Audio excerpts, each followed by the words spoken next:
Hey guys, this is Camfrey 15.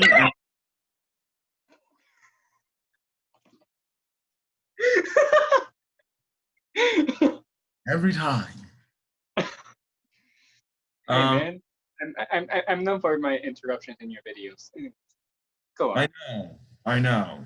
Anyways, guys, this is Camfrey 15, joined yet again by my co-host, the Red Wolf, R. Denzel. Or Um, the one of the duo. yes, yes, the duos of anime talking here. But we're here to bring you another One Piece arc review. Now, yes, this video is coming up a little bit late.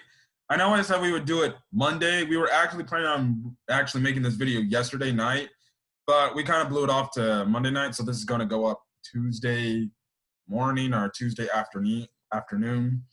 But we're here to talk about the next arc in the story from where we last left off, and that is probably, I would say, one of my favorite arcs in the entirety of One Piece. And that is the Enies Lobby arc. And yes, we are even talking post Enies Lobby, but we're mainly talking Enies Lobby. And Enies Lobby, man, to say that this arc almost made me cry for the first time watching One Piece, just because of Robin stuff alone. And you're like, well, did you not almost cry for the Nami stuff? Yes, but the Robin stuff literally almost brought me to tears. Like I was about to bawl my eyes out. Because I'm sorry, out of all the Straw Hats, in my opinion, I believe Robin has the most tragic backstory because she lost everything. Mhm. Well, even though technically you can say, well, Brooke kind of lost everything, but he still got a Laboon. But to me, Robin is like, oh, she lost everything and she can't trust nobody until she comes across Luffy in the game. But yeah, um, after you take your sip of your drink there, what were your, initial thoughts on Enies Lobby after watching it? Definitely definitely my top five. On my top five. Okay, okay. Anyways, we're gonna talk about Enies Lobby. Well, where we last left off. We left off in the part where Sanji boarded the sea train. We're gonna pick up from there, discuss Enies Lobby and stuff like that, and then post Enies Lobby, which is the arc after Enies Lobby. And the next week we'll be talking about Thriller Bark. Anyways, we're not here to talk about Thriller Bark this week. That'll be next week, and I'm somewhat not looking forward to it, but okay. Anyways, now going back to some things that I actually forgot to mention in Water 7, we actually forgot to mention the Frankie backstory, which was in Water 7 when CP9 actually attacked Frankie at his household. So essentially, Frankie, well, one, we know that Frankie, he isn't a resident of the in the new world. He's a resident of Water 7. He actually came from a different place. I believe he came from the South Blue. I have to look that up to make sure it's right, but he migrated from the South Blue after his parents kind of just abandoned him. Now, how he got there at the young age of 4 or around that age, I have no clue. But he somehow got to Water 7 at a young age. And that's when he has, his friend Iceberg, who is the mayor of Water 7, as we all know, his fatherly-like figure, or his adoptive dad in Tom, and then I guess you can say his adoptive mother in Kokoro, which I did like the fact that in the flashback you can clearly see that they're all families, or that they're like a big family, just jumbled together. Um, and also, I think it's also implied that Kokoro and Tom actually were like legit together because we see by the end of this arc she's a mermaid and Tom's a fishman. And we know by the time we get to Fishman Island, they say, oh yeah, Fishman Island and mermaids can, do that stuff and get together. So I'm guessing that's what happened. Now, Chimney is the granddaughter of Kokoro, so we don't know who the hell the son or daughter is because they never shown that. So I wonder if maybe they just left Water 7 or something. I don't know. Because that was just me, Denzel. Because I saw Chimney, I'm like, okay, Chimney.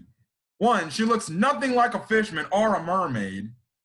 She looks like a standard human. So something, I just have a few questions. Like, did a human marry, I guess, Kokoro's daughter or son or something like that? Maybe she was remarried.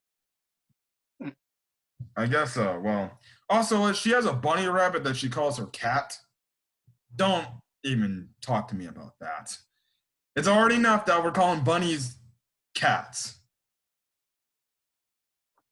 Anyways, well, right now I don't want to think about freaking bunnies because if you watch ReZero, bunnies are probably not the best animals of that series. I don't know if you've been seeing that on like YouTube or anything. There were a few videos on YouTube, but I didn't bother watching them because I don't want to spoil myself. Yeah, if you see anything to do with ReZero with bunnies, yeah, I'm just gonna say this. Anyways, moving on. So so Frankie's backstory actually takes place 22 years ago. So he's almost like he's legit like I think he's only a few years older than Robin. But the one thing I do find interesting about Robin's and Frankie's backstory is they were kind of affected by the same dude. And what I mean is the Spondum family, even though technically Spondum's dad affected Robin, but still they're kind of interconnected in a way, which also still, makes me ship Robin and Frankie regardless. Anyways, Frankie back in the time when he was like a teenage boy, he made these like ships that always like, these battleships that like destroyed things. And Iceberg didn't like that. He was like, you need to stop making them ships, man, and stuff like that. Now, another big influence was Yokozuna, who is a frog. Yeah. Anyways, what happens is we find out that, after Gold Rogers' execution, Tom actually goes on trial because he actually built Gold Rogers' ship, the Oro Jackson. And because of this, Tom is actually sentenced to death at Ennis lobby. But Tom is like, whoa. Before I get, executed and everything, can I make this thing called the Sea Train? Let me make this and, I'll essentially do what you guys say. And essentially the government's like, okay, fine. We'll let it slide. So we'll give you 10 years of your sentence to do that. Just make sure you're not doing anything shady or anything you're not supposed to be doing. Just build a sea train and, who knows? Maybe we'll actually let you off scot-free and stuff like that. So, yeah, he has 10 years to do it. And by the time the 10 years is up, because you see, whether you're watching the anime and even reading the manga, you see the time of him, Frankie, and Iceberg building the sea train. Now, they built a damn a train with train tracks and a whole train, like, down the entire road of the sea. Okay, we know that Tom's a fisherman, so that was obviously easy for him now. Man, now it makes sense why it took him 10 years because, it seems like, oh, wow, you have to connect this, the sea train to different islands, essentially. And even the sea train connects to Ennis Lobby as well. So, yeah. But anyways, when Tom's done, essentially what happens is, Tom is going to be rectified for what he did with building the Oro Jackson with Roger and stuff like this. But then this is when we get the, what you might say, the tragic part of the backstory. Because it's not a One Piece backstory if you get the tragic, dark, depressing moment, which makes the character who they are in the current time.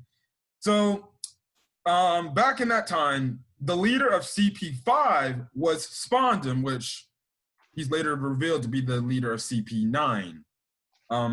He's the leader of CP5 here. He goes to Water 7, and essentially what happens is he almost gets hit by Frankie's little battleships, and he takes it, to heart there. Now, the reason why he's there is because the same thing like CP9. He was there after the ancient weapon Pluton's blueprints, which, has been passed down through a lot of ship, ship, what's the name of the shipbuilders in One Piece again? Shipwrights. Yeah, shipwrights. Shipwrights in Water 7, because Pluton is revealed that Pluton was first revealed to be built in Water 7, and so where other people didn't get their hands on the blueprints, they just passed it down generation after generation after generation after generation, which ended up in Tom's hand and stuff like that. Now, Tom kind of lies and says, no, I don't really have the blueprints, which is the same thing that Iceberg and Frankie have been saying this entire time until CP9 is like, stop lying. We know who you have it, and stuff like that. Now, Spondon actually leaves, and he gets pissed that he doesn't get the blueprints and stuff like that. Now, after they leave, Tom actually gives the blueprints to Iceberg and Frankie and stuff like that, and tells them, listen, it doesn't matter who it is. I don't care if they're good, bad, or indifferent. Do not give these blueprints to anybody else. Do not reveal them, because if this thing gets out into the world, it's essentially the end of civilizations as we know it, which we all know it doesn't matter what ancient weapon it is. It can end an entire island if they wanted to. Yep. Stuff like that. Or, well, in the name of Poseidon, you can probably control the seas. But we're not there yet with Poseidon yet. Anyways, what happens is the judiciary ship comes in, but it's attacked by Frankie's ship. And because of it, the Navy thinks, oh, Tom is trying to get out of his trial and stuff like that. And what we find out is Spondon actually somehow got in control of Frankie's battleships and did that and essentially faked the fact that, oh, it was Tom that caused it and everything. Frankie actually sees this, and he wants to destroy his ships for what he did. And is also, at the same time, he's trying to save Tom from essentially being, killed, essentially, because after seeing this, the Navy's like, oh, yeah, that dude needs to get executed because he went against his freaking, trial and stuff like that. But, when, Frankie is saying, like, I'm going to destroy my things, this is when Tom, like, legit hits him and says, listen, even if you have the power to destroy the world, Frankie, your creations must be loved and not be destroyed. And essentially, Tom was telling him, whatever you build, make sure you treat it with love and passion, like, I guess you would say your own pet. Your pet's bad. Don't try to freaking hurt it or, try to let it run away because you don't want to deal with it. Love it still and just, make sure you teach it and stuff like that. And that was kind of the emotional moment. And then this when we get the emotional moment at the end of his backstory was when we find out how he became a cyborg and stuff like that, because he was hit by the sea train and he tried to stop, the sea train from taking Tom to Enies lobby, but he fails and he gets run over by the sea train. Now, how he stayed alive from this? No clue indeed. Because you would think getting hit by a train, you would just get smushed into smithereens. But apparently Frankie didn't. And because of it, he turns his entire front side of his body into a cyborg. And yeah, this was still a tragic backstory for Frankie. And, seeing this, it's like, it actually like made you sympathize. Damn. He really was affected by all of this stuff, wasn't he? Your thoughts on the Frankie backstory, my friend? Yeah, that was pretty sad. He was pretty much set up by one of the most hated characters in this series. Oh, yes, of course. Top 10. I mean, top 3 hated characters. We'll get to Spondum in a second. A little more, thing in the backstory.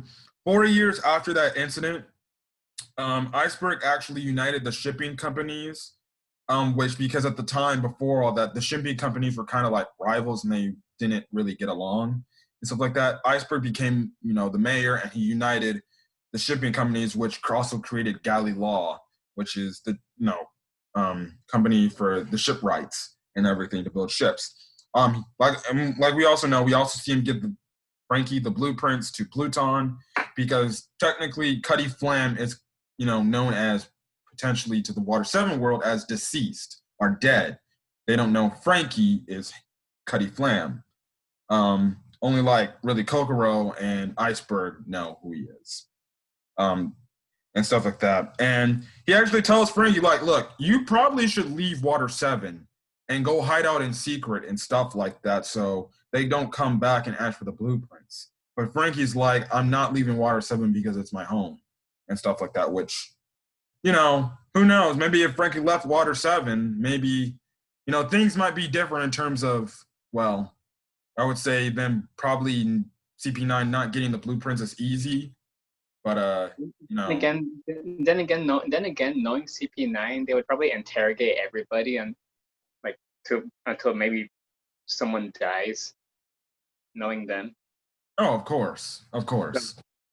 Probably everybody in Water 7 would probably die if Frankie left. Yeah. Well, we don't know.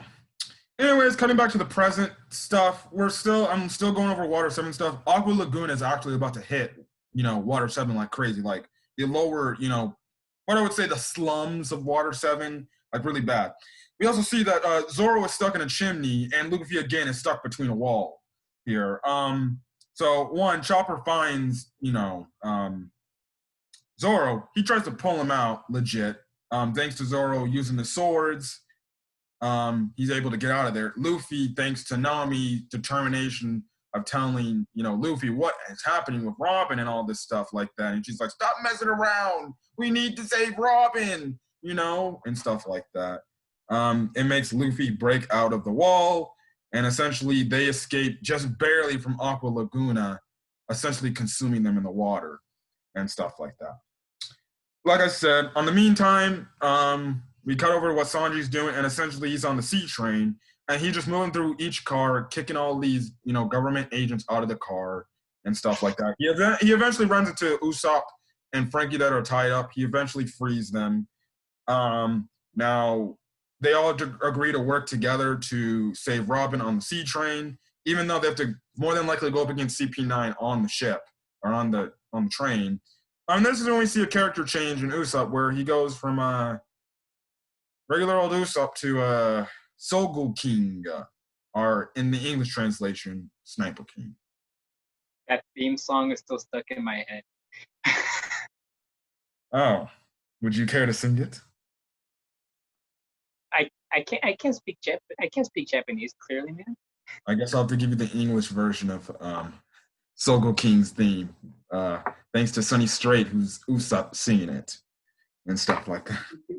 The only part I can probably memorize is. When I saw this for the first time, I was like, okay, what the fuck is he doing now? Even Frankie and Sanji are looking like this dude, like, bro, what the fuck? What were your thoughts when you saw this man do this crazy stuff? I was like,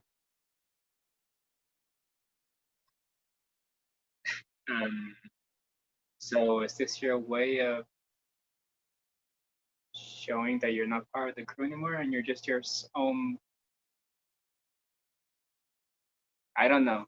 Yeah, it was kind of, I took it as a way as like, yeah, it was kind of him not, it's clearly Usopp, but it's him with an alter ego trying probably not to face, the other crew, because he knew Luffy and the others would come show up.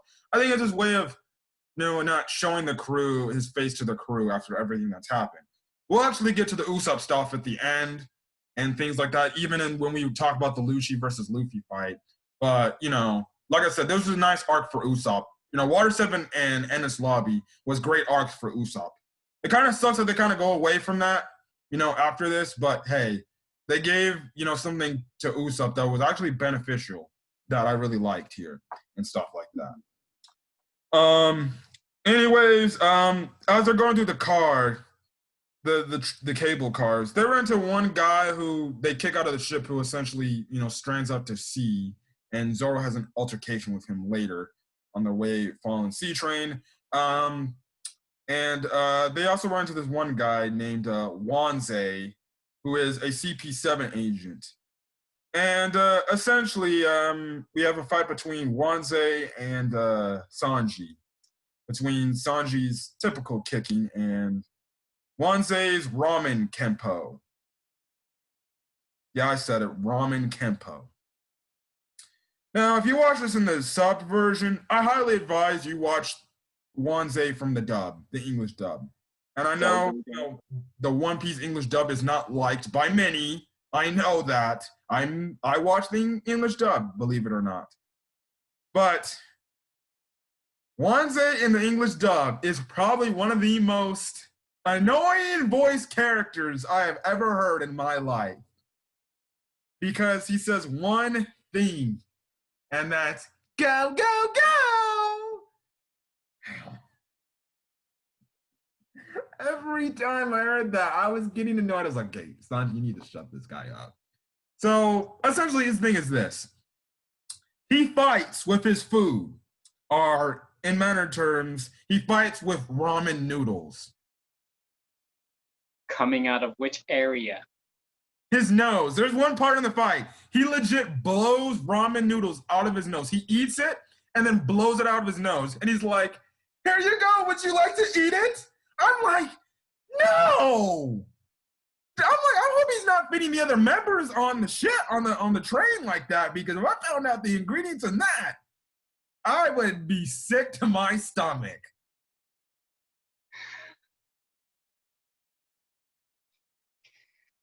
I'm kind of glad I watched it. I'm kind of glad I'm watching the sub version right now. Yeah. I'm not gonna say this fight was not. This fight was an okay One Piece fight. I'm just saying, it's like, well, pretty inventive way to fight with food. Heck, he makes like an armor using the ramen. And, it doesn't take till Sanji gets these knives to eventually finish him off.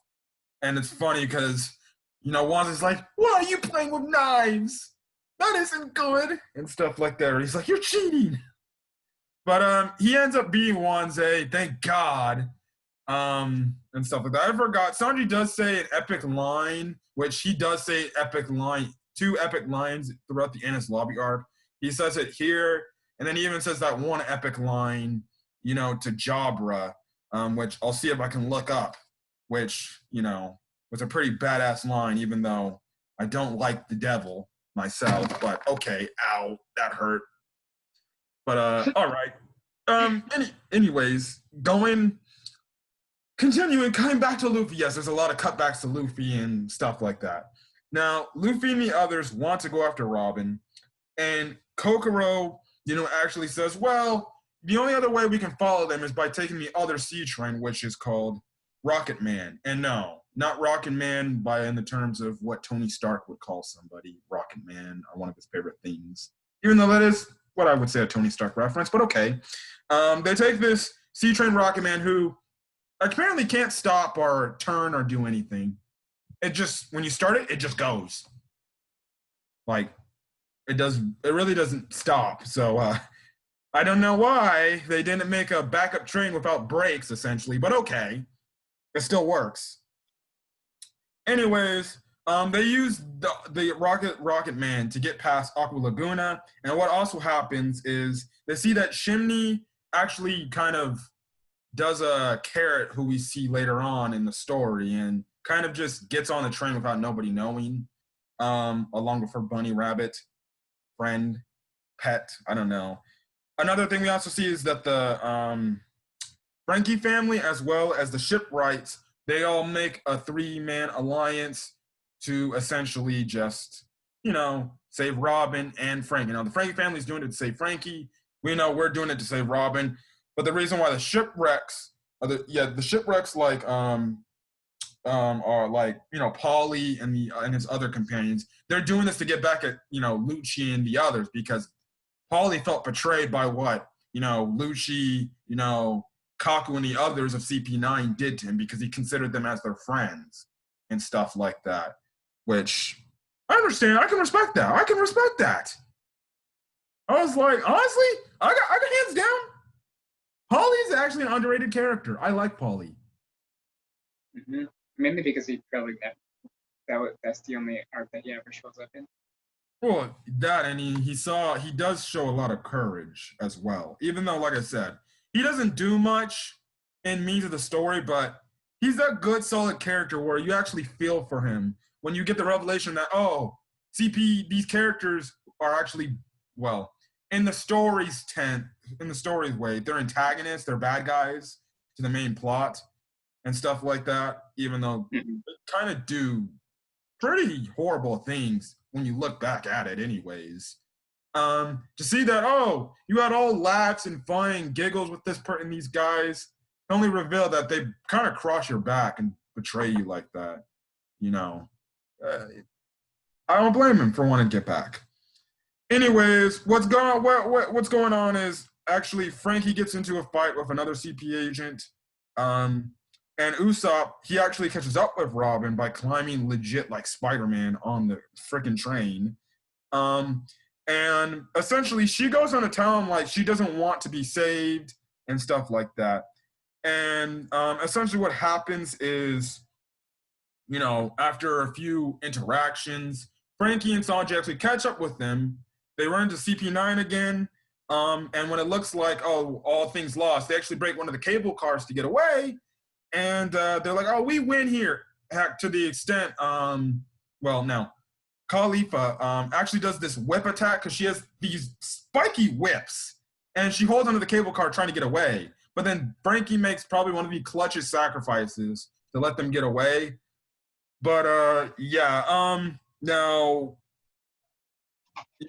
now thanks to Bluno's devil fruit, which is the Doa Doa no Mi, which is also the Dora Dora fruit, he gets Robin back because essentially whatever freaking space dimension he can break through with a door, essentially. Well, his powers essentially work this. He can make a door out of thin air and go wherever he wants.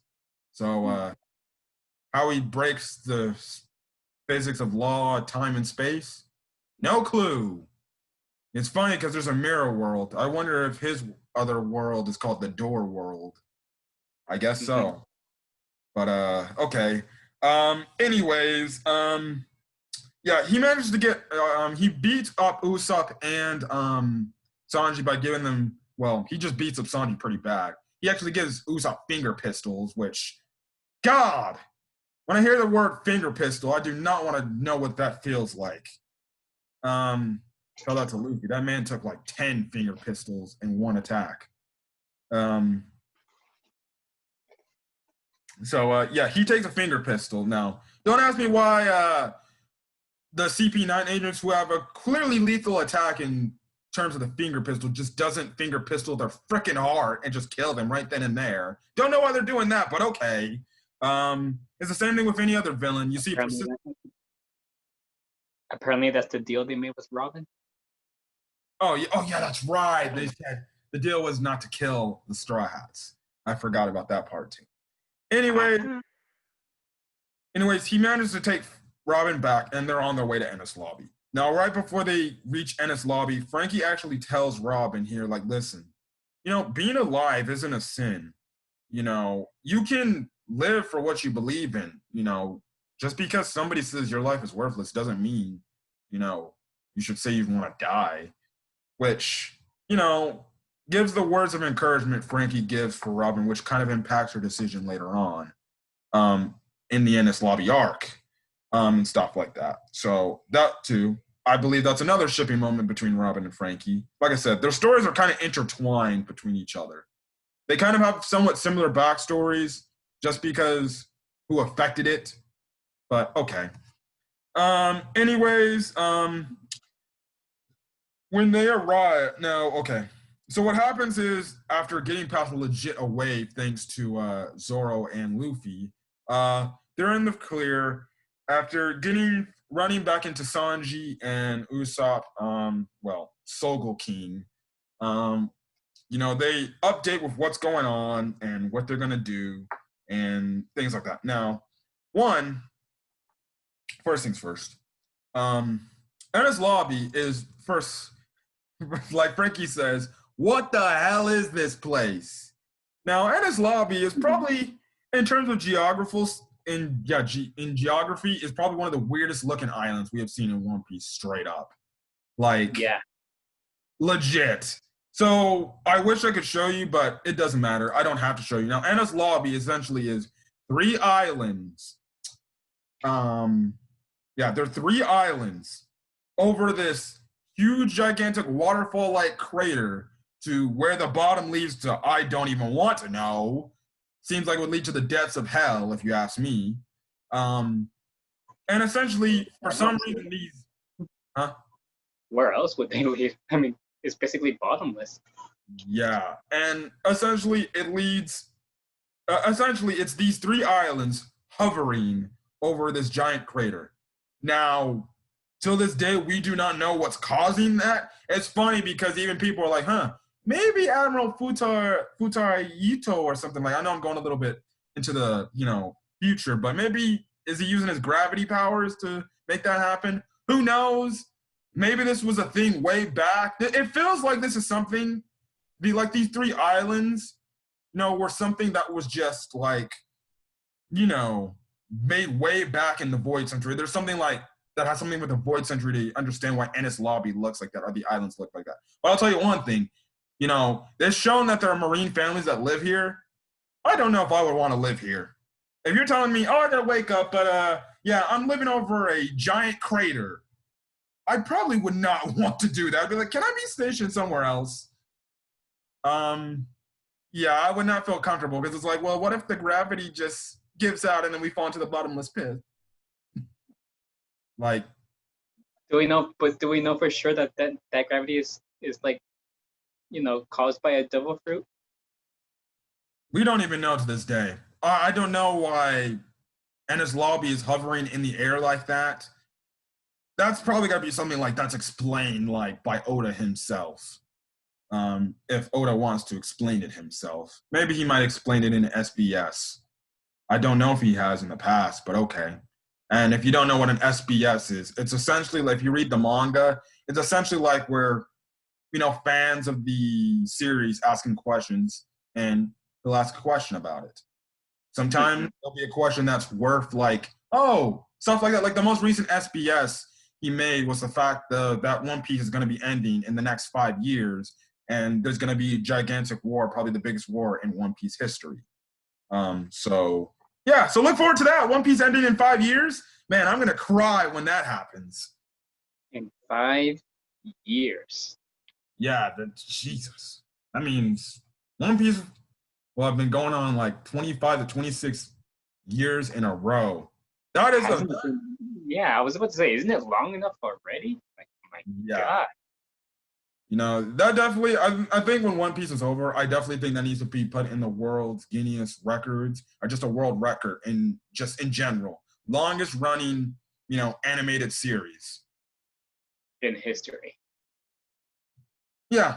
I'll probably say in Japan standards. I would probably say America standards because we have a lot of long running animated shows like The Simpsons and stuff like that, even though The Simpsons should just end, personally, in my opinion. It's not as good as what it used to be. But I still get kicks and giggles after it. But hey, I'm a guy for comedy. Anyways, yeah. If that doesn't get a world record for how long it is, I don't know what that says. Well, the only other way I could see it get beat out is probably Dragon Ball because Dragon Ball is like another anime that's like 20 plus years. And it's still ongoing, technically. Yeah, technically it's still ongoing. In the forms of the manga, it's ongoing. In the anime, we're still waiting on that, but you gotta be patient. So yeah. Anyways, also Enies Lobby is given the nickname the No Night Island because legit, there is no night. It's just day. Because you can see, as Luffy and the crew are leaving, you can see the storm clouds and everything. And then you just see the circle of just bright light and everything. So again, it's not explained how it's just sunny in that direct region right there. Who knows? But I will say for geographical purposes, it's very interesting. Mm-hmm. I'm probably saying that wrong, but okay. Anyways, what happens before they arrive is when I do find a funny scene because you see the Straw Hats change into their Enies Lobby gear. Zoro gets a nice yellow, cool-looking jacket. Luffy, he changes his blue pants to these black pants with pockets. Chopper has an added jacket. Sanji goes back to wearing his black, you know, uh, tuxedo type of thing. How he fights in that, I have no clue either. Okay. Um, yeah, and then probably the most great outfits, in my personal opinion, is Nami's little short, skimpy dress with her bikini top. Looks And to say that Polly was like body shaming her for being so revealing. Oh, it's just the start of revealingness for Nami. It's not like in the entire pre-time post time skip she wears just a bra for the rest of the arc, or the rest of the that's her main design in the in the post time skip stuff. Even though technically, let's be honest, they rarely wear their post time skip, outfits. Like, yeah, go ahead. I guess I said. Yeah, because we're talking about post time skip outfits when they wear their regular stuff. The entire crew wears a regular outfit in post time skip for essentially Fishman Island. Some crew members, which are like Robin and Nami, kind of change up in Punk Hazard, while Luffy, Sanji, and Zoro kind of stay the same. Luffy, some of them have the same type of outfits in Zoe, and then like hell, right now going on in the story, when they get to the Battle of Onigashima, Luffy's wearing his, from way back when the start of the post time skip, where he's wearing his post time skip design, just with an added cape, which I really think is pretty badass. Get that man a cape, like how Captain America is like, get this man a shield. R.I.P. Chadwick Boseman.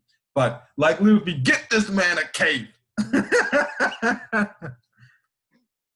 Anyways, they go on to make a plan, and the plan is to make sure that they get Robin and Frankie. They free them before they get to the gates of justice. And essentially, what the gates of justice are essentially these giant ass gates in the middle of the ocean that open up. And when they open up, it leads to either Marine headquarters or the 6 or 7 foot floor prison of Impel Down, which we'll be getting to in 2 more arcs later, or a few more arcs later. But yeah, and the thing is, if Frankie and Robin get taken past the gates of justice, it's over. It's done. Game over. You might as well just leave Enies Lobby and cut your ties with, because there's no way you're going to save them without you're probably getting arrested yourself. Now, me and Denzel won't talk more about, Enies Lobby and Marine HQ, or Marine Ford to be exact. We won't talk till we get to those respective arcs. But I guess we can now speak on the Gates of Justice. Now, one, I have no clue how they made a giant ass gate, which actually controls water flow. I'm not even joking. It controls water flow. Like when it's closed, it creates like whirlpools and stuff like that. No, I believe if it's open, it creates whirlpools and stuff like that. But if it's closed, the water's fine. Also, it also doesn't help too the fact that it's around the calm belt as well. So you just have a standard ship. You ain't going nowhere. The Gates of Justice. When I saw this for the first time, I was like, how are there giant gates, metal gates in the ocean? That size too. The size of legit the mountains in California, if not bigger. Anything to say about that? Dude, I'm just as impressed as you are about the gates. Now, I'm more than likely with what leads me to believe, because we do dive into fishermen slavery. I wouldn't be shocked if the world government made fishermen slaves built the Gates of Justice. Because that's a possibility, yeah. Because those things definitely have to be also built under the water as well. Now, we'll even bring this up when we talk about Impel Down, but I also do believe Fishman Island slaves had to have built and impelled down because there's legit a floor almost at the bottom of the sea. So okay, we got giant gates. That's fun. I like Anyway, your sarcasm. huh? I like your sarcasm. No, we won't. Okay, so we won't. I won't speak about like really, the terrain area of the triangle of Ennis Lobby, Impel Down, and Marineford till we get to those respective arcs, mostly Marineford. But I'll see if we can find like some kind of looking map out of how it looks like on the One Piece map, essentially, and stuff like that, so it can be explained in greater detail. I won't get to it now, but when we get to Marineford arc review, we'll definitely talk about that. Anyways, yeah, that's the plan. But like every all plan, what does Luffy do? And he ruins it. Well, not ruins it, but he just totally Just what Denzel said, charges ahead. Yeah, he gets past like the first few, Marines, and in this scene, you just see him just do his crazy little antics while the Strides are trailing him behind, trying to break through every freaking door. I will say, playing this mission where you raid Ennis Lobby in Pirate Warriors 4 was probably one of the best parts of the game, which I enjoyed. That was fun. I'm not gonna lie. So glad Pirate Warriors 4 put the Ennis Lobby storyline in the game.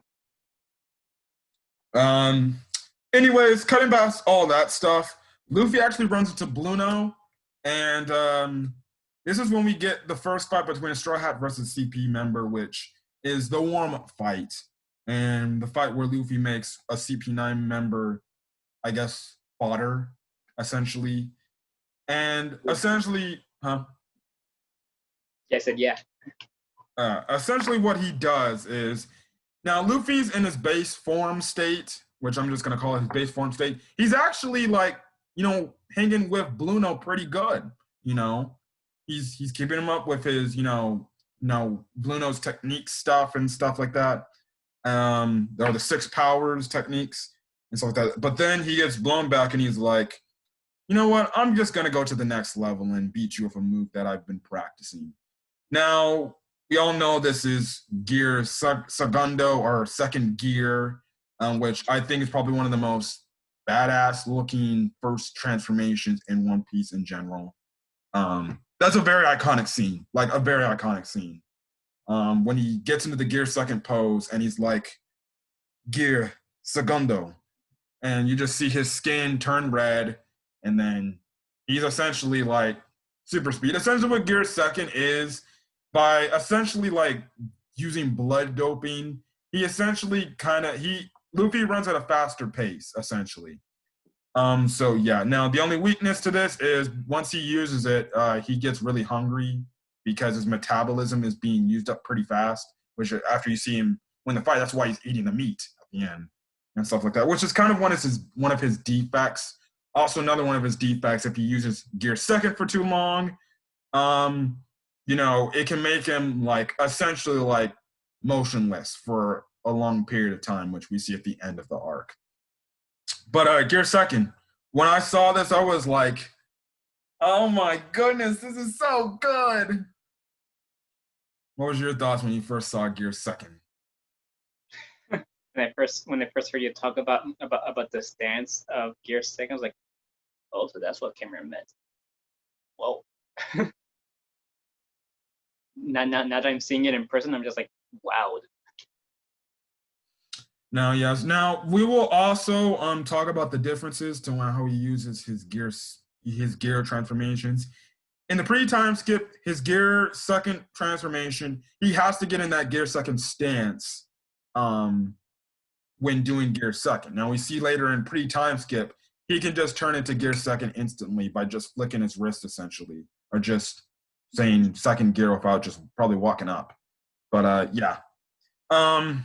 So he actually goes to tell Bluno he did this to fight with his strength, so he also won't lose anybody and lose to anyone, which is a very interesting comment made by Luffy in the terms of losing people Now, when we get to his backstory, we understand what that comment actually means.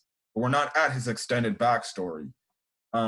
So yeah, but obviously he's doing this for Robin. Now, he also Gear Second is also another form which he apparently learned off screen after his altercation with Okiji.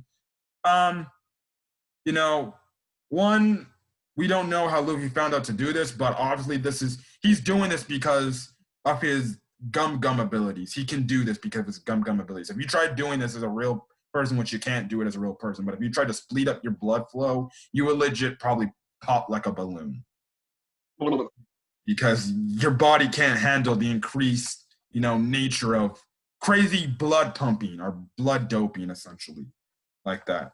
So yeah. Now, what happens is after his fight with Bluno, the other Strats actually catch up with Luffy. They're all together again, and we see, them standing on the pillars and with their arms crossed or whatever you want to say, which I thought was a very iconic scene. This is when we get into Robin's backstory.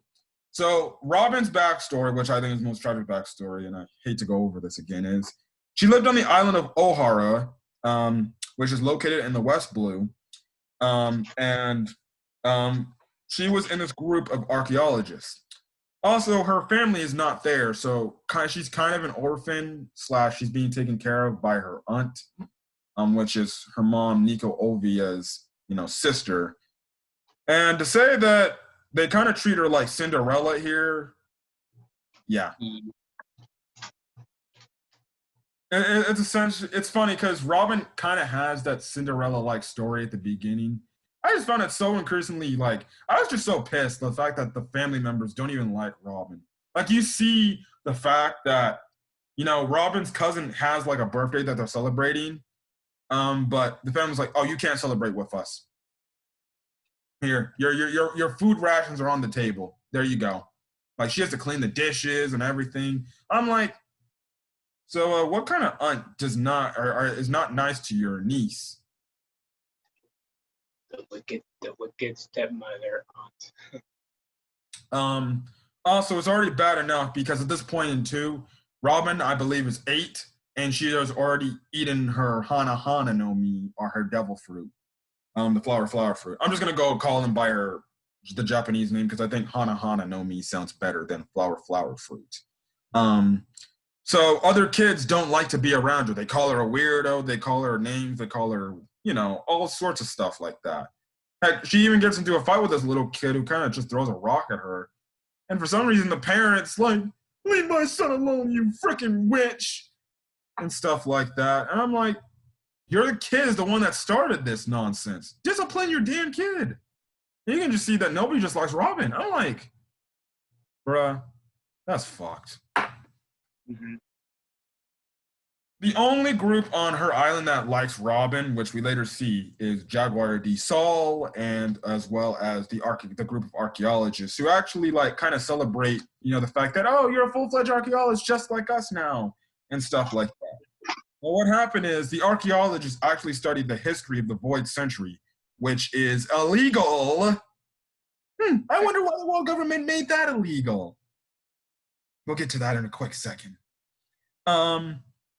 Now, what happens is Robin actually meets a former Marine called Jaguar D. Sol, which, again, makes it to the intrigue of finding out what the D name stands for, which we still do not know to this day the D stands for. But okay. The only thing we really do know about the D is the D stand up against the gods. In other words, the celestial dragons, the world government, yada, yada, yada, which isn't explained till Dressrosa and stuff like that. Anyways, he was a Marine, and what happened? And we also are revealed that he's actually friends with Robin's mom, Nico Ovia, and stuff like that. Now, what happens is the Marines get a tip saying that the archaeologists are, researching the illegal ancient history, and they can go, bless you. Thank you. They go to Ohara to essentially give them a warning and say, hey, do not do this. Do not study the history. Stop what you're doing, studying the history. Put this all to rest. Burn your history, or we're going to do it for you. And that's kind of what happens because there's this tree that happens. Also, there's a poneglyph in this tree that the government actually sees. Also, let's just see that there is a certain character that looks similar to Spondum, which we saw earlier. And that's Spondum's dad called Spondine, who was the leader of CP9 at that time and stuff like that. Now, what happens is because of this, they line the archaeologists up and they're like, "Listen, you guys, you do not do anything, otherwise we will kill you."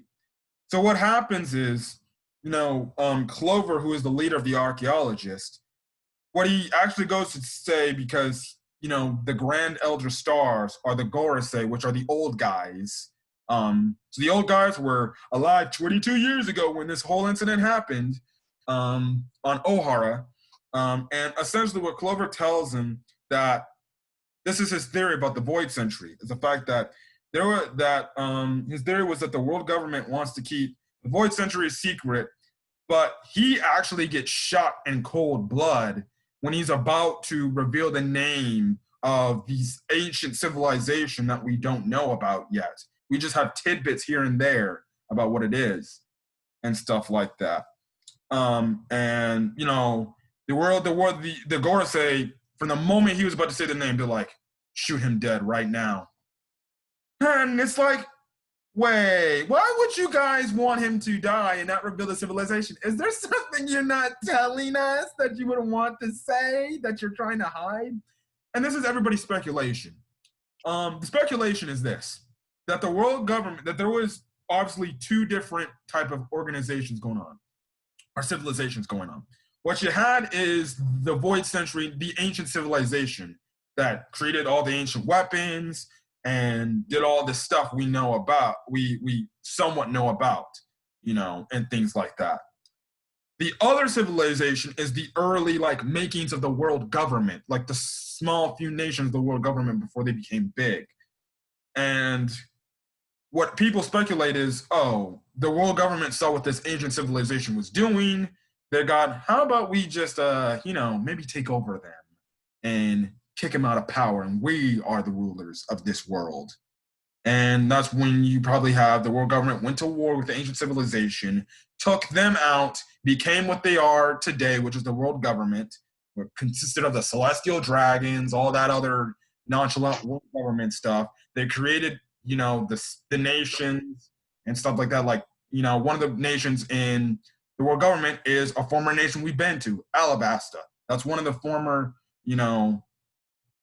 that's one of the former early, startups of the world government back in that time period, even though Alabasta is known to not always agree with what the world government stands on, which leads me to believe I don't think Vivi appreciates anything, especially with what's going on now in the story.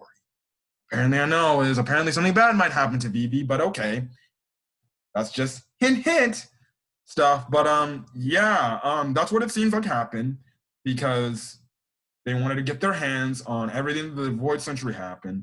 And something bad must have really freaking happened for the world government want to keep this under wraps. Because I guarantee you can have all this stuff being passed down to the next generation of the world government saying, hey, look, do not speak about what happened here. If you speak about what happened here, we will be ruined. And it feels like this one thing that if this thing gets out about what the world government really did, you might have some of the other nations from the world government and even just some of the common people in the One Piece world be like, so that's what happened? You guys seem like dictators. And if that gets out of the bag, I think the world government's screwed, because I don't think people would sign up. And you got to even think about it. Maybe the Marines, because we know some Marines, like Smoker, for example, he's an honest type of dude. And if maybe that were to get out, the secret about the world government, which seems to be bad, really, really bad, gets out and they find out, maybe people like Smoker, and some Marines might be like, and we serve under you guys, and you guys did all this nonsense? What else are you guys hiding that you ain't telling us? Because it's also implied that the Marines have no idea what the world government knows as well. So I'm guessing here, I know we're going a little bit into the future, but do you think, which it will obviously happen, do you think the secret of the world government will come out and then people will have some reactions to it? Yes, I believe so. Definitely. So I guess, what are your thoughts on the world government shady dealings on what they might know about the Void Century that they just don't want to let out? What are my opinions on it? Yeah. Well, in Spandam's case, it's just stupid. Uh, the rest of the stuff, let me just say it's let me just say it's just messed up. That's all I can say. I can't really put it into words. Yeah. So what happens next is they call a buster call. We actually see Olvia and Robin actually pass by each other. And I'm like, no, don't do this. But thank goodness they finally meet by the time the end of her backstory happens and stuff like that. And essentially what Olvia does is she essentially comforts Robin, says she apologizes for not, you know, always being there for her and saying this very emotional stuff. And all Robin wanted to do was just have, her mom, be a mom and take care of her and stuff like that. Also, if you're wondering, what about Robin's daddy? Um, we do know that dad was an archaeologist, like Olvia. So obviously, Robin is keeping her family tradition in line. So yeah. Um, so essentially, what happens is she runs away from her mom because her mom's like, "Listen, just run away, go free, and escape." Because there's a buster call that actually is going on right now. And what a buster call is, and essentially is a thing where they call all these marine ships and they essentially blow up an entire island to nothingness.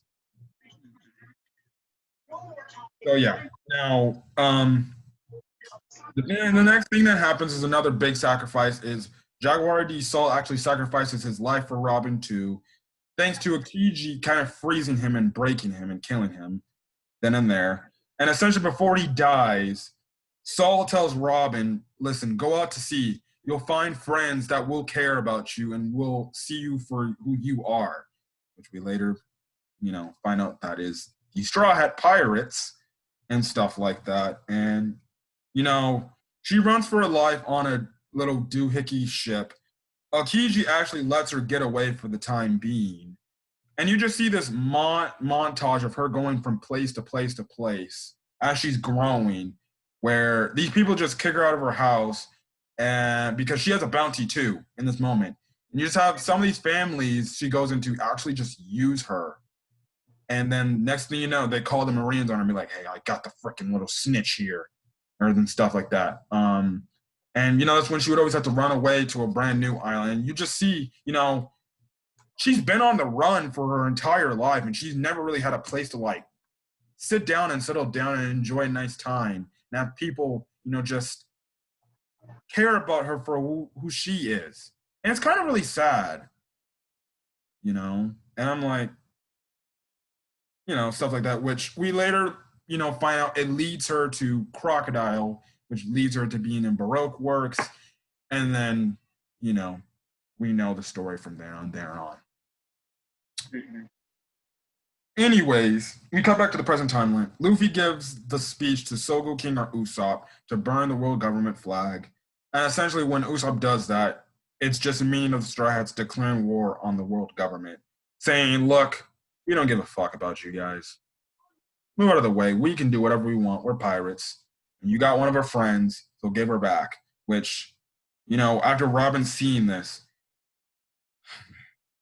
was the part which touched me, man. Whether you watch this in the Japanese version or the English dub version, both scenes are phenomenal. Both scenes are phenomenal. I don't know who the Japanese voice actor of Robin is, but she did a great job. And the voice actor in the English dub, which is Stephanie Young, who plays Robin in the dub, they both give phenomenal lines here.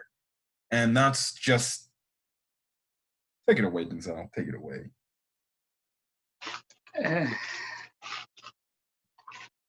You want me to say it in Japanese? No. No. Just she says in English. She basically just says, I want to live. Please take me out to sea with you. And all that stuff. To say that I almost cried in this moment, like I was literally about to like be brought to tears. And I was like, "You want to save this girl right now?" I was like, "This is why I love this damn show." I don't know what your feelings are about this, but that touched me some sort of way. I did feel a bit of a tremor inside me. So after that emotional scene and stuff like that, Frankie actually, who has the blueprints, he's like, "Oh, you want the blueprints? Well, now that I know Robin's resolve and the Straw Hats' resolve to save Robin, you know what? I'm gonna make a gamble on these guys that they will save Robin. And you know what I'm gonna do? Hello? Fresh fire! Huh? Fresh fire!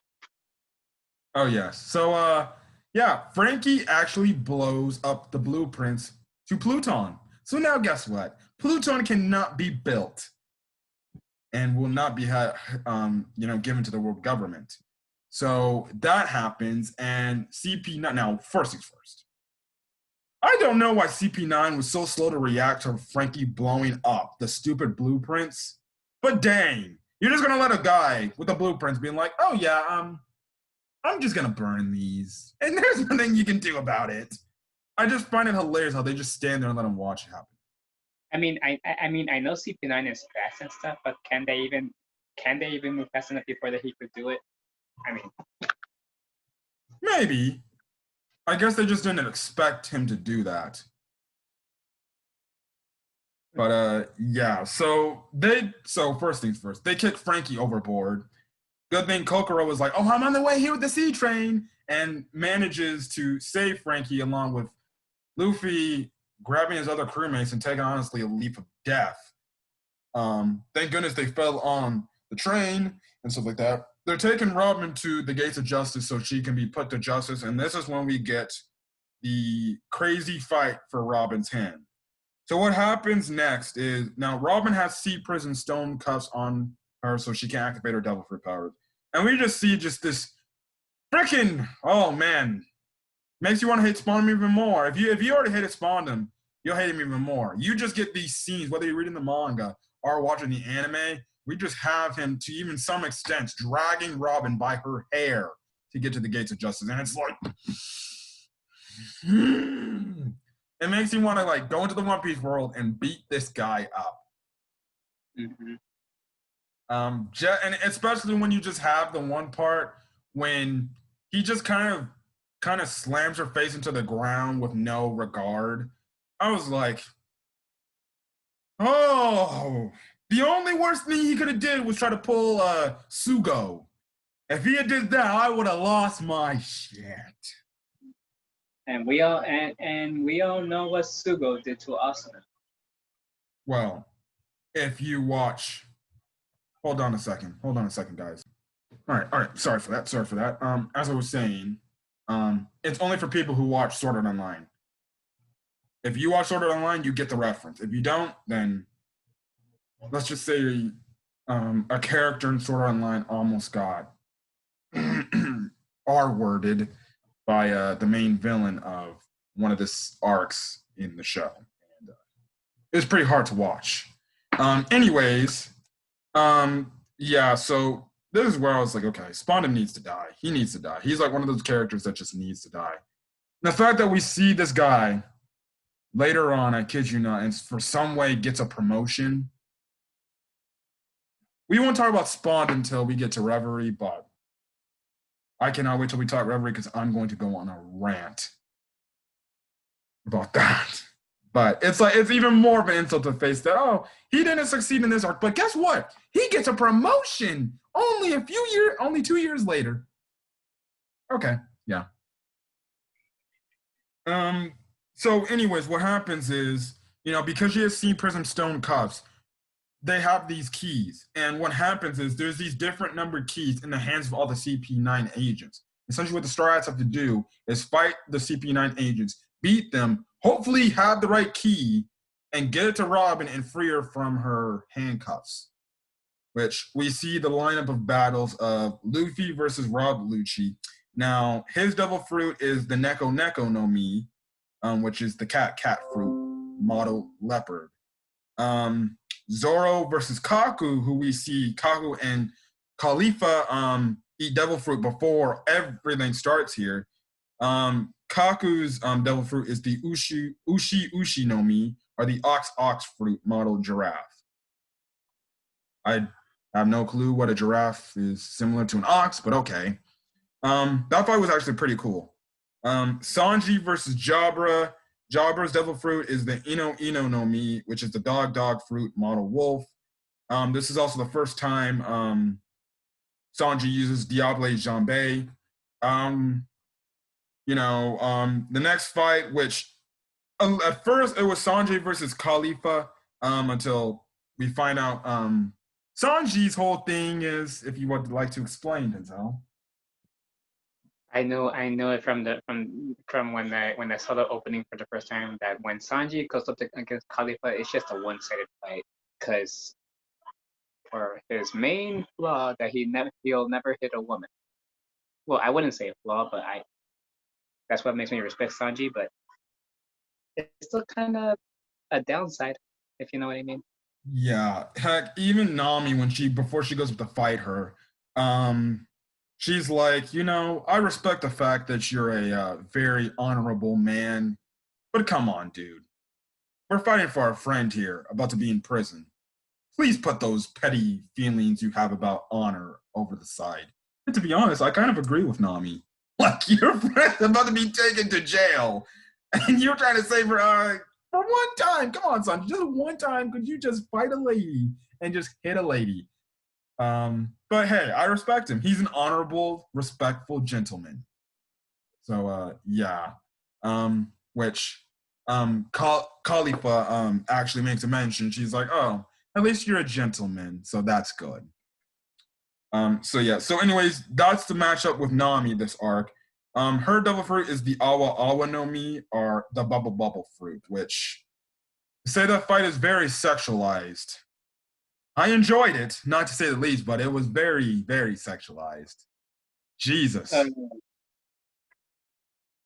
Yeah, he enjoyed it in more ways than one, guys. I hope you know that. The next matchup is Chopper versus Kumadori. And the main thing in this fight was Chopper unleashing Monster Point for the first time after eating 3 rumble balls, which was fucking crazy, bro. Just fucking crazy. I saw this, I was like, oh. Yep, don't fuck with Chopper when you piss him off. Monster Point. Yeah, now the thing about Chopper's Monster Point here is I wonder if they got this from Dragon Ball Z in terms of the I would say the Ozaru mode for the Saiyans. If you watch Dragon Ball, whenever Goku and Gohan turn into a great ape, they would lose control of themselves. There's the same thing that happened here with Chopper. He was like a great ape from Dragon Ball Z, which he had no mention of what he's doing. He's just lost all control and stuff like that. So yeah, now thanks to Frankie kind of drowning him in water helps him, get back to the old Chopper we all love and know. But that is very scary and stuff like that. So and we even get to see a flashback of the fact he actually done that in the past. And Dr. Irene actually told him, do not use that ever again. But hey, sometimes, Chopper was in honestly a tough spot at that point in that fight. And he's like, F this. I got to do this for my friend Robin. And he did it. To say that was a pretty badass moment. Even though he was even attacking his old, friends and stuff like that. And then we also see Frankie versus Fukuro, which is the zipper guy. We also see a funny thing that Frankie, he can get to full power if he has cola. So yeah. I guess going over these fights, which fight out of all of them was your favorite? I guess outside of the Luffy Rob Lucci fight, because we all know Luffy versus Rob Lucci was great. If you ask me, go ahead. I'd say,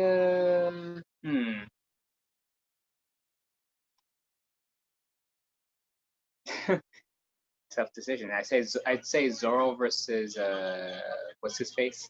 Kaku. Yeah, Kaku. Yeah, I like that fight a lot. I like that's probably like, my next favorite fight after that. Honestly, I think a pretty underrated fight was Nami versus Khalifa, because it's the second time she goes up against a devil fruit user and she wins. And Underrated or over sexualized? well, both.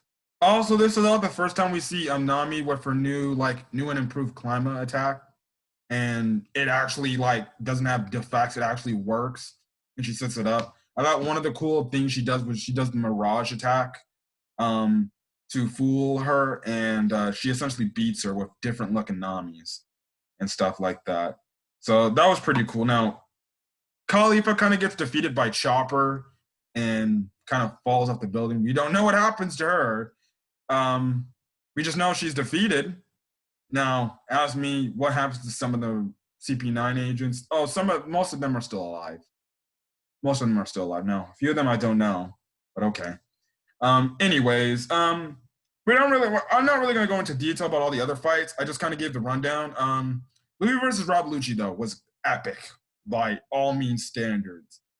Like, dude, if you're telling me there's a One Piece fight that's in your top five One Piece fights that has to be in terms of One Piece Luffy fights, if Luffy versus Rob Lucci is not on your list, get out of my room. Get out of here.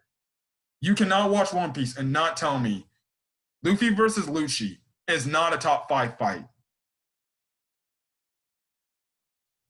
If it's not listen, I'm fine. I'm fine with I'm fine with putting any other Luffy fight in your top 10. But if Rob Lucci versus Luffy is not in your top five, get the fuck out of here. Because that fight was great. It might honestly be Luffy's best fight of the pre-time skip.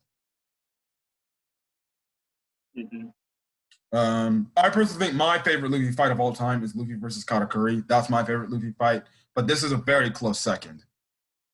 Um, we see him use like Gear Third, in this, which Gear Third is revealed in this arc as well. The drawback for Gear Third is he turns into Chibi Luffy, and he can't do much of anything in this one. Yeah. Which again, why I like Pirate Warriors 4. If you use Gear Third using pre-time skip Luffy, he actually turns into Chibi Luffy. And he plays Chibi Luffy for a short period of time. But but Gear Third essentially blows into whatever body part full of air, and he can give you a knockout, blow if he wants to. The only drawback is, like I said, the chibi stuff, but even using it, it takes a long time because it's so big and it's actually, a slow attack for people to hit. So if Luffy's going against a really fast opponent, it's hard for him to hit that attack on fast moving opponents. But this fight was just back and forth. And it just came to, a close when Usopp takes off his, Sogo King mask, and he's like, Luffy, finish him off. I know you're tougher than that. Get up, you son of a, what, and stuff like that. He was, so he was cheering Luffy on to beat him. And this is when we get one of the best, climaxes to a fight. And that was, and again, just like the Robin I want to live sign, live line, you can hear this in whether, Japanese or English dub. Both are phenomenal, like performances by, I think, Mayumi. I forgot her last name, but Mayumi, and then Colleen Clinkerbeard, who plays Luffy in the English dub. I give her, first things first, I gotta say this. I gotta give Colleen Clinkerbeard props because to essentially imitate a boy's character, a boy's voice, I would not know how to try to do that as a female. So I give her all the props in the world. Heck, she's gone on record saying Luffy is probably one of the hardest, voices she has to do because she has to warm her voice up to sound like Luffy and stuff like that. So I give her all props in the world. I give voice actors who are females who voice act male characters all the props in the world to try to even give a boy-like voice. Honestly, if you ask me, Colleen Klingerbeard is one of my favorite English dub voice actors. I just love her performances, whether it's Luffy, Urza, Momo, Gohan from Dragon Ball Z Kai. I just love her performance. This when we get the Gumino Jet Gatling, and whether you hear this in English dub or sub version, they're both great to hear. Like they both did, and you just like the Goku Super Saiyan 3 thing, they freaking let it all out on their voices. Like my God, like you just have him doing the punches, and you just have him, and when he does that second burst of screaming, it's like ah, it's like this is so good and stuff like this. Also, just to mention, Luffy had like gotten like 10-fingered pistol like 3-4 times in this fight, man. Like Lucci was giving him the business, which I said, I honestly, in my heart of heart, I do believe Lucci was his toughest opponent pre-time skip. Like legit, Luffy went to his max, like his limit right there fighting Lucci. I don't know if that's you, Denzel, but that was just me. I'm with you there. And honestly, it's kind of what you could say the last one-on-one fight Luffy wins like decidingly. After this, he gets those one-on-one fights, but he more than likely doesn't win. That's when it's like, oh, which goes to show you, after Enies Lobby, the power scaling for the Straw Hats, yeah, they kind of get outnumbered for most of what's later to come. When you get to Sabori Archipelago, that's when they really get mopped. But okay. Anyways, that happens. So after getting past, Luffy, Frankie actually saves Robin, frees her thanks to Zoro getting the key. Spawn, he even activates a Buster Call and this whole nonsense and stuff like that. And after all this happens, we also get revealed that Kokoro is a mermaid because she saves them through the other Straw crew from drowning. Also, when it looks like all hope is lost because all they're doing is fighting all these marine people, we see our old ship, the Going Merry, come in the clutch for the last time and saves the crew. And in the next scene, we get the sacrifice, the death of the Going Merry. We get that very emotional scene. Mm-hmm. Stuff like that. Also, Zoro actually loses another sword here too, because there's this one guy that actually makes his sword rust up, which leads to him and Thriller Bart getting Shushui from Ryuma, and stuff like that. So yeah, like I said, the Merry breaks apart, and that's when they put the Merry to rest by lighting it on fire, and that's when we say our last goodbyes to the Going Merry, and it effectively ends the Enies Lobby arc. Which, man, what a great arc! Just what a great arc! It was just the fight for a friend and everything. So, yeah. Any other closing thoughts for the Enies Lobby arc before we get to post Enies Lobby? Just this whole arc was just phenomenal as a whole. Oh, of course. All right, guys. I know I'm doing something that you typically wouldn't see, but hey, I need to charge my laptop to keep this video going. We're going to talk about post Enies Lobby up as quick as we can because this video has been long enough, but okay. Anyways, this is post Enies Lobby arc, which covers essentially things going outside the world of One Piece, as well as, events or things that happen to Luffy and the crew after Enies Lobby in the instant, like them getting the new bounties and everything. Anyways, what happens is we find out that Frankie, with the money he stole from the Strats, he actually bought, this thing called a treasure tree, and he's going to use it to build a ship for the Straw Hat Pirates because they need a new ship. Next thing you know, a marine ship docks with Vice Admiral Garp, and he breaks down this wall where the Straw Hats are staying at. And essentially, we find out here that Garp is Luffy's grandfather. And when I saw this, I was like, grandfather? I was like, Luffy, we're getting the, and stuff like that. Now, his full name is Monkey D. Garp. So he's another character that has the D name. Interesting.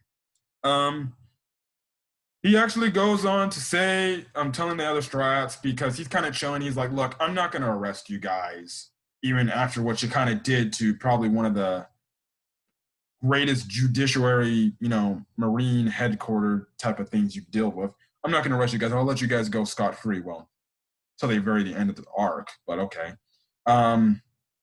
He goes on to mention to the other strats that, yeah, I tried to make Luffy and Ace Marines, but if it wasn't for that damn red hair, they would have been Marines anyways, which is a reference to Shanks and stuff like that.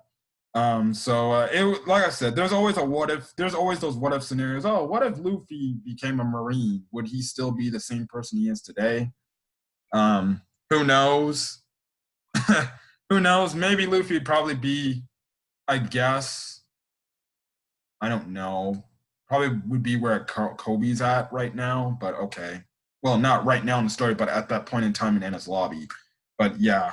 But it's an interesting thing. He would have his gum powers, and he just want to be influenced by Shanks to become a pirate, and stuff like that. Now he goes on to mention some world building stuff, which starts to lead up into really the post time skip events, and that's essentially when he goes into mention about the 4 emperors, which rule over the next half of the Grand Line called the New World. And the 4 emperors consist of Shanks, Big Mom, Kaido, and Whitebeard. So, yeah, those are all future characters. 2 of them future antagonists right now. Currently in the story, 2 antagonists that the Strats are currently fighting at right now. But yeah. Anyways, like I said, Garp goes on to say the only known power to stand up against the 4 emperors are the Marines and the 7 warlords, even though from what we've seen of the emperors up to this point, I don't think that would even help. Yeah. We also get to see an older Kobe and Helmeppo. Now, don't ask me how Kobe somehow looked like he aged like a year or 2 years or 5 years from going from a skimpy little kid. Maybe it must have been him working out all those times with Garp. That must have been. And he must have had a major growth spurt too. So yeah, Luffy and Zoro actually do fight them a bit, so it is good to see. They're all happy to see him again and stuff like that. And yeah, the only reason why they're there is because Kobe really wanted to see Luffy that bad. So yeah, so keeping ties, which I still feel like, their relationship, man, it's one of those good relationships. They have respect from one another and stuff like that. That's what I like. That's what I like. Garb also brings up the fact that Luffy was also saved by his dad back in Logtown, and we find out that his dad was the hooded figure way back in Logtown in the Green Hood, and his name is Monkey D. Dragon, and he's the leader of the Revolutionary Army. He's also a wanted criminal as well, if not one of the biggest wanted criminals in the One Piece world and stuff like that. That's also Garp's son as well. So it's interesting to see that, like father like son in a way, becoming rebels to the government. So yeah. Now we only see Dragon here and there. I really don't envision we'll see Dragon probably till before One Piece finally wraps up and stuff like that. Because one, the only person who's seen Dragon from Luffy's crew is Robin. Luffy is yet to, Luffy has seen his dad, or his dad has ran into him. They just haven't had a one-on-one talk. But knowing Luffy is like, oh, you're my dad? Well, I could care less about him. Heck, he's gone on and said stuff like that in the future, like, oh, okay, that's fine. I could care less. He like acknowledges that Dragon is his dad, but he doesn't really care knowing Luffy. He's like, I don't really care about him. So I just can't wait till we have a first, meeting between Dragon and Luffy. I would like to see what that interaction is like. So, Yeah.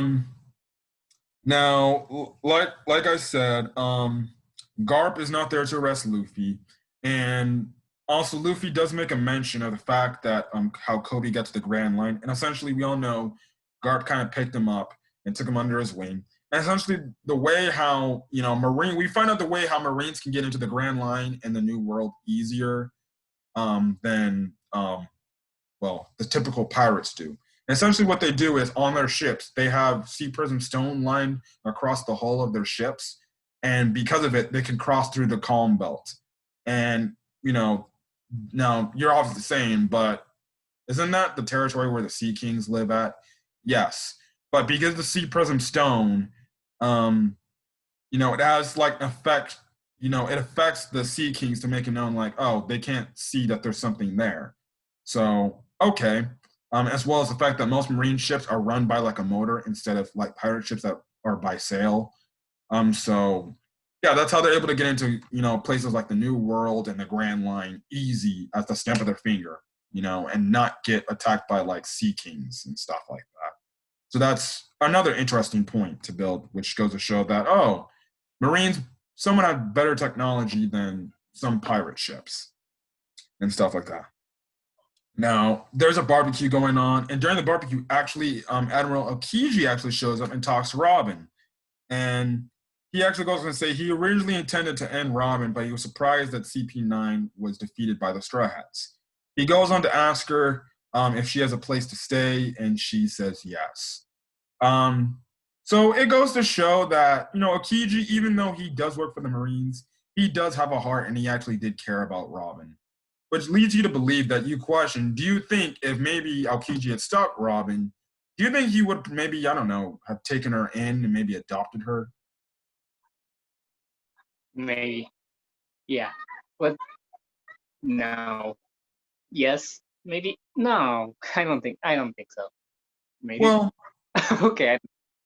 who knows? But what I liked here was that Akiji actually showed that he cared and that, he was actually like sympathetic by saying, okay, that's good. You have a place to stay. You may be a criminal and I may be hunting you from now on, but I'm glad that you have a place to stay where you have somebody that won't push you away like that. So he kind of leaves and we don't see him literally till Marineford. So yeah. Um, so yeah, we also get more revelations here is the fact that because this is brought up by the world government here, mostly that stuff, we find out that Shanks and Buggy were actually members of Roger's crew. And I'm like, wow, okay. Now you're asking, were they there to see the One Piece? No, they were not on the island of Raftel when they saw the One Piece because there's factual evidence in the past.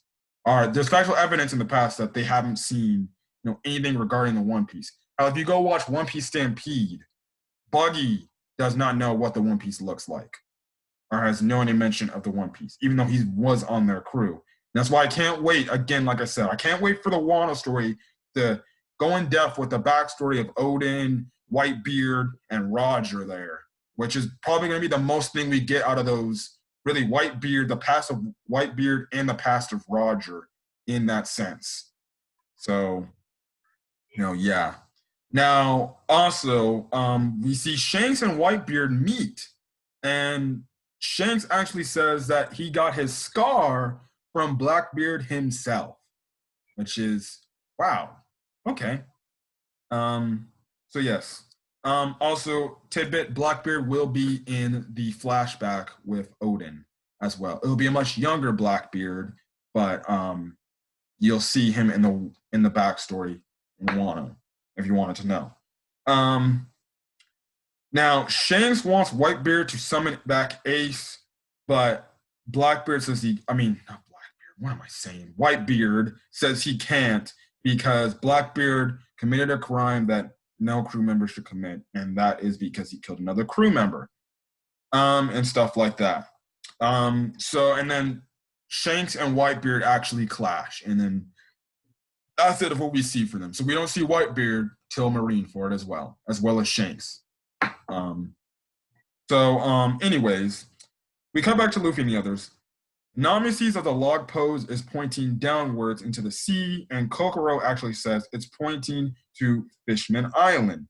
And Kokoro goes on to say that between Water 7 and Fishman Island, because getting there, it's not exactly hard to get there, it's just the way to get there is pretty difficult and might be treacherous. And essentially, the reason why between Water 7 and Fishman Island are how I might say, you know, Sabari Archipelago is there's this thing called the Florian Triangle where ships have been crushed due to the terrain, which the Florian Triangle will lead into Thriller Bark and stuff like that. Also, the Straw Hats, for their hard work in this lobby, get bounties. So all of them get bounties. Not just Luffy, Zoro, and Robin get upgraded bounties. All of them get bounties. So Luffy, he has a 300 million berry bounty. Zoro has 120 million berry bounty. Nami, 16 mil berry bounty. Sanji, 77 mil. And a face that does not look like Sanji at all. Oh man, it's been haunting him for days until he. Yeah. To say that Sanji was really depressed when he saw this,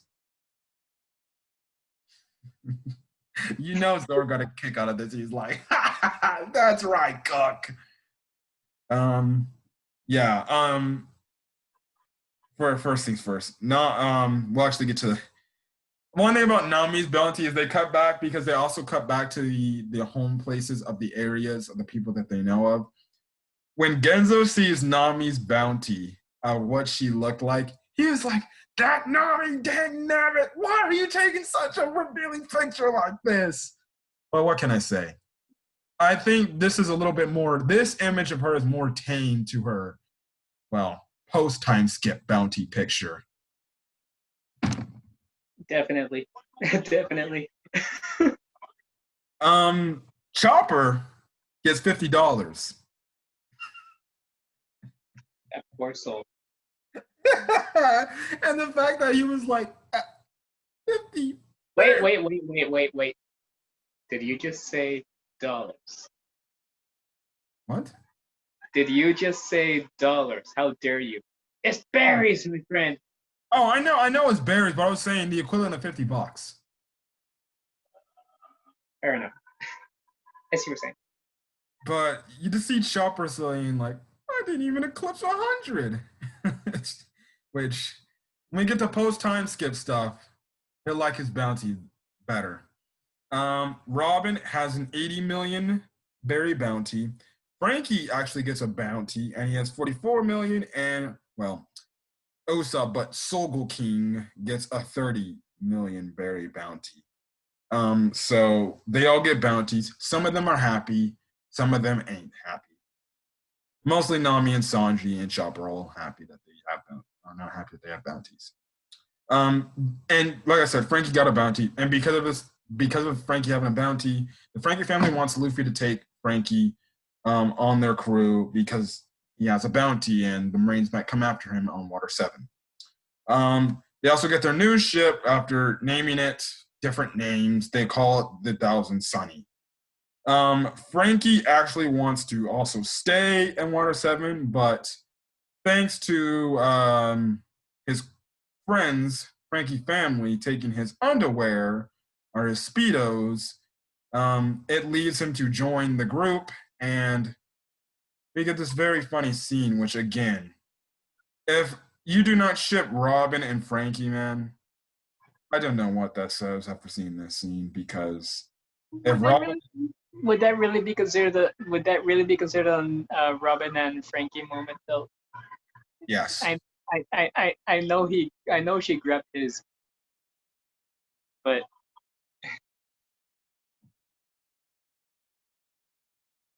it's about to fall off, man. Listen, yeah, she grabs his area and makes him go freaking yowie wowie crazy when she clutches it. But one, the reason why it leads me to believe this is Robin was perfectly fine with grabbing that area. And she was honestly smiling. I'm like, yeah, I think she likes him. Um, Luffy makes a funny comment by saying, Robin, just stop it. Don't do it no more. Which I found hilarious. It's about to come off, they say. So she eventually lets go. Luffy grabs the pen.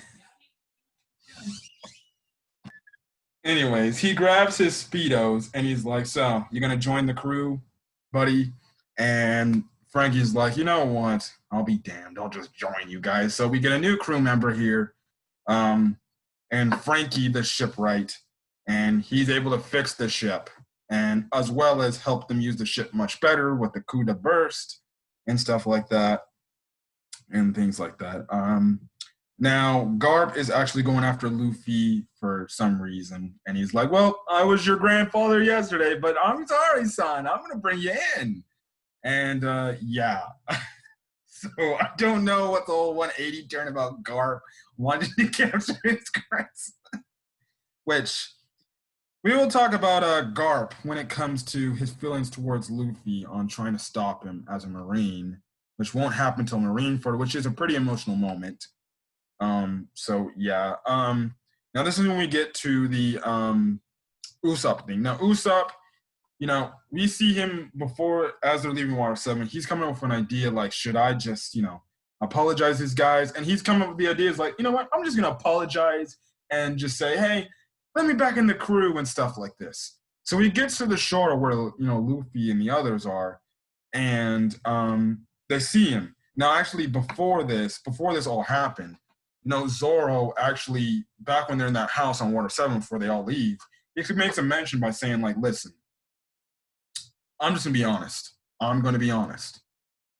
Whatever happens, if we see Usopp, do not talk to him, and also do not let this guy back in this crew scot-free.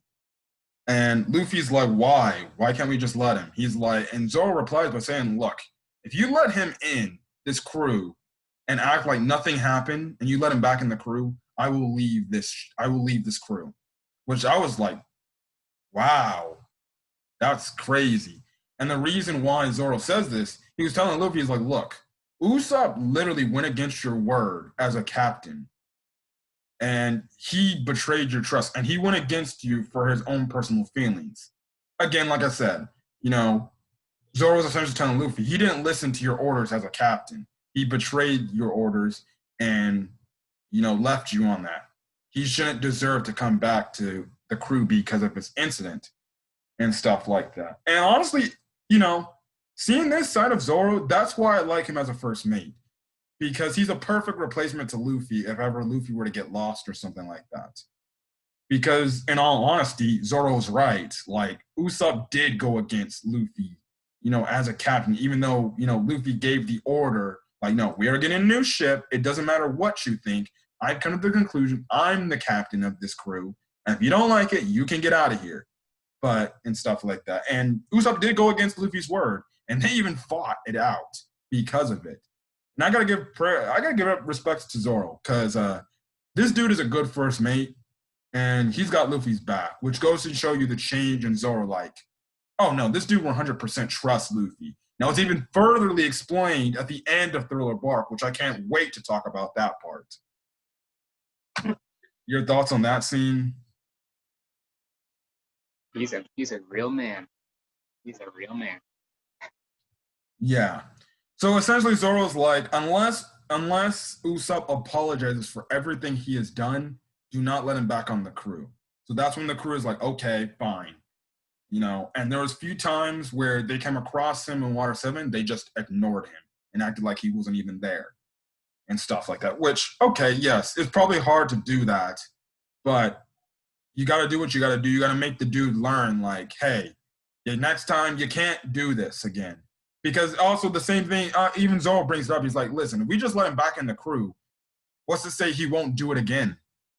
What's to say he doesn't disagree with a word you say, Luffy? And, he's like, I'm going to leave the crew because I don't like your decision, Luffy.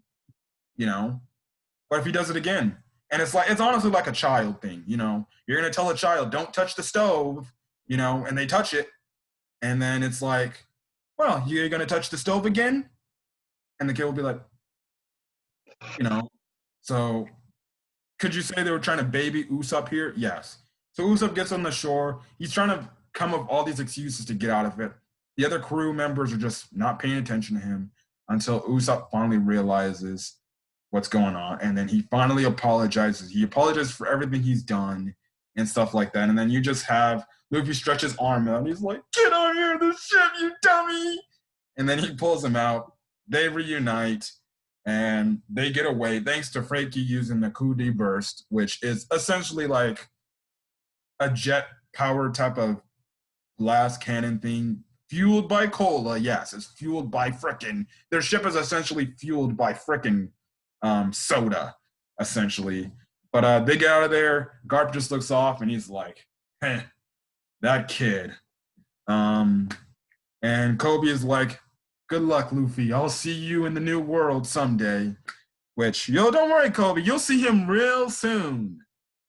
Um, Not in the best circumstances. oh yes, not in the best circumstances. Speaking of the best not the best circumstances, how we end the post Enies Lobby arc is Ace versus Blackbeard.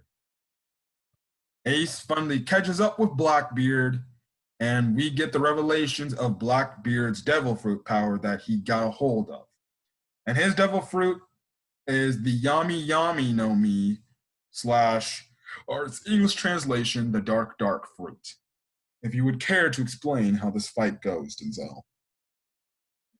Well, let's just say Blackbeard takes a few of his flames and stuff, but he keeps getting back up, and then he like starts charging up like some kind of like sucking technique, and then drags Ace into it. And Blackbeard makes a mention, you haven't taken damage in a while, have you? And then he starts like pummeling Ace.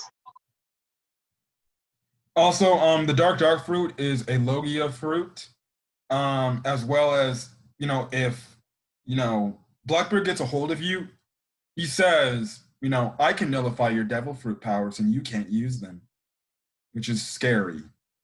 Mm-hmm. Go on. And yeah, that's where Ace uses his last resort, which is, what is that move called again? I forgot what it was. It pretty much looks like the sun, pretty much. And Ace and Blackbeard do one final clash, and it all went black after that. Yeah, the last thing you see is just Ace's hat falling on the ground, which is kind of a symbolic thing of what's to come. And that's where the post Enies Lobby arc ends. And yeah, so when I saw that, I was like, oh, I want to know what happened there. Now, we won't get the revelations or the hinting of what is going on near till the end of Thriller Bark, and then Marineford, all that stuff happens.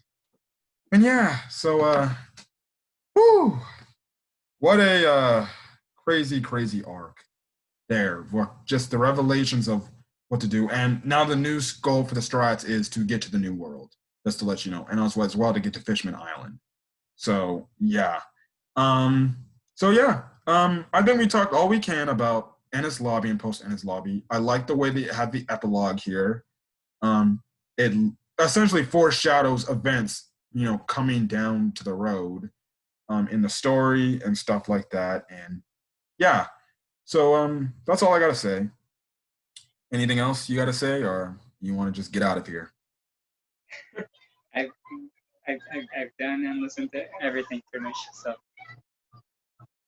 Okay, so we're gonna get out of here. Next week, we'll present you with. don't feel too bad, man. Don't feel too bad. Thriller Bark. As you can tell by my reaction, it's not my most favorite arc. Mostly because I don't like the villain. The villain sucks.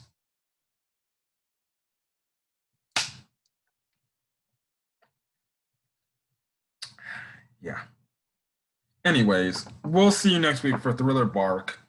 Even though I do not like the way Thriller Bark goes from start to middle, I do like the way how Thriller Bark ended in terms of what happens at the end of the arc, you know, which leads into Somebody Archipelago, and then, we get into the heart of the story right then and there, which is probably the most emotional part of the story. So yeah, that'll be next week. I believe the week after Thriller Bark, we're gonna give you Sabari Archipelago arc and Amazon Lily, and after that, we're gonna give you Impel Down and Marine, which I expect that video to probably be 3 damn hours long. I don't know why, but okay. Anyways, we're gonna get out of here. Hopefully, you guys had a great, or hopefully, you guys liked the video and enjoyed our thoughts on the Enies Lobby and post Enies Lobby arc. I know this video is going to come out to being like a 2-hour video, but I don't care. We're speaking One Piece, and we love One Piece. Except I was stuck. Yeah. So we're gonna get out of here. If you guys like the video, leave a like. Put in the comment section your thoughts on the Enies Lobby arc as a whole, your post Enies Lobby arc. Who's your favorite Straw Hat up to this point? I guess you can say. And also hit that subscribe button if you want to get more One Piece content. So yeah, because as well as these, arc reviews that we're doing, which we're almost halfway done with these things. I also do the anime, episode reviews. And next week is going to be a crazy one where it seems like Luffy's going to have to try to save Killer and Kid, but okay. Yeah, so I can't wait to see that episode. As well as he seems to be finding Queen too. Yeah, I can't wait to see that. So yeah, so we're gonna get out of here. Hopefully, you guys have a great rest of your evening or day whenever you're checking out this video. And this has been Camper 15. It is a Red Wolf. And we're gonna be signing out. So hopefully, you guys have a great rest of your day. So till then, guys, hopefully, you guys are staying safe out there. Peace.